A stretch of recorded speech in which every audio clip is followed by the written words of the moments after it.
Doctor Vandana Das കൊലപാതക കേസിൽ പ്രതി സന്ദീപിന്റെ റിവിഷൻ ഹർജി ഹൈക്കോടതി തള്ളി.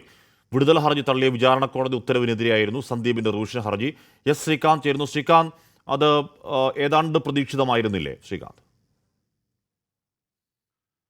ഡോക്ടർ വന്ദനാദാസ് കൊലപാതക കേസ് സംസ്ഥാനത്തെ ഞെട്ടിച്ച ഒരു കൊലപാതകമാണ്. ആ പ്രതി സന്ദീപിന്റെ റിവിഷൻ ഹർജിയാണ് ഇപ്പോൾ ഹൈക്കോടതി തള്ളിയിരിക്കുന്നത്.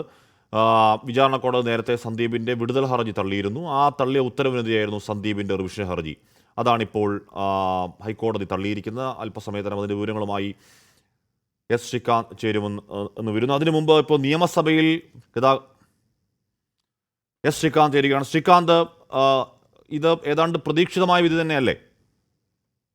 തീർച്ചയായും ഈ വിധി പ്രതീക്ഷിച്ചത് തന്നെയാണ് ഹാഷ്മി. കാരണം ഇതിനപ്പുറത്തേക്ക് ഈ കേസിൽ യാതൊന്നും തന്നെ വരാനുണ്ടായിരുന്നില്ല. കാരണം ഈ കേസിൽ എല്ലാ തെളിവുകളോടും കൂടി പോലീസ് ഈ വിചാരണ കോടതിയിൽ അതിന്റെ ഫയൽ റിപ്പോർട്ട് ഫയൽ ചെയ്യുകയും വിചാരണയിലേക്ക് കടക്കാൻ ഒരുങ്ങുകയും ചെയ്യുമ്പോഴാണ് കീഴ്ക്കോടതിയിൽ ഈ പ്രതി പോയി ഈ വിചാരണ റദ്ദാക്കണം എന്നുള്ള ആവശ്യം വിടുതൽ ഹർജി ഫയൽ ചെയ്യുന്നത്. പക്ഷേ വിചാരണ പോലും നേരിടാതെ ഇതിൽ വിടുതൽ ഹർജി ഫയൽ ചെയ്യുന്നത് അന്നേ പ്രോസിക്യൂഷൻ എതിർത്തു. അന്ന് വിചാരണ കോടതി അത് തള്ളി. പിന്നീടാണ് ഹൈക്കോടതിയിലേക്ക് വരുന്നത്. ഹൈക്കോടതി അതിൽ വിശദമായ വാദം കേട്ടു എന്നുള്ളതാണ് ഈ പ്രതി സന്ദീപിന് ആകെ കൂടി അതിലുള്ള ഒരു ആശ്വാസം. കാരണം അയാൾക്ക് പറയാനുള്ളത് മുഴുവൻ കേട്ടു, ഈ വന്ദനാദാസിന്റെ കുടുംബത്തിന് പറയാനുള്ളത് കേട്ടു. അത്തരത്തിൽ വിശദമായ വാദം കേട്ട ശേഷമാണ് ഇപ്പോൾ വിടുതൽ ഹർജി ജസ്റ്റിസ് ബദറുദ്ദീന്റെ ബെഞ്ച് തള്ളിയിരിക്കുന്നത്. സന്ദീപിനെ സംബന്ധിച്ചിടത്തോളം ഒരാശ്വാസവും ഈ കേസിൽ കിട്ടില്ല എന്നുള്ള കാര്യം ആദ്യഘട്ടം മുതൽ തന്നെ ഉറപ്പായിരുന്നു. ഇനി സന്ദീപ് വിചാരണ നേരിടണം.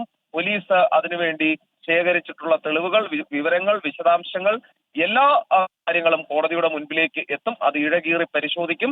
സന്ദീപിന് വിചാരണ കോടതി മുൻപാകെ ഹാജരായി വിചാരണ നേരിടേണ്ടി വരും. ഓക്കെ, എന്തായാലും കൊലപ്പെടുത്തണം ഉദ്ദേശത്തോടെ കരുതിക്കൂട്ടുള്ള ആക്രമണം നടത്തിയിട്ടില്ലാത്തതിനാൽ അത് കൊലപാതകമായി കണക്കാക്കാനാവില്ല എന്നുള്ളതായിരുന്നു സന്ദീപിന്റെ അഭിഭാഷകന്റെ വാദം. അത് ഹൈക്കോടതി കേട്ടു, പക്ഷെ തള്ളി. ലോകത്തെവിടെയായാലും ഏത് സമയത്തും 24 വാർത്തകളും ഓഗ്മെന്റഡ് റിയാലിറ്റി പാക്കേജുകളും എക്സ്പ്ലെയിനറുകളും വിശദമായി കാണാൻ ഞങ്ങളുടെ യൂട്യൂബ് ചാനൽ നിങ്ങൾക്ക് സബ്സ്ക്രൈബ് ചെയ്യാം.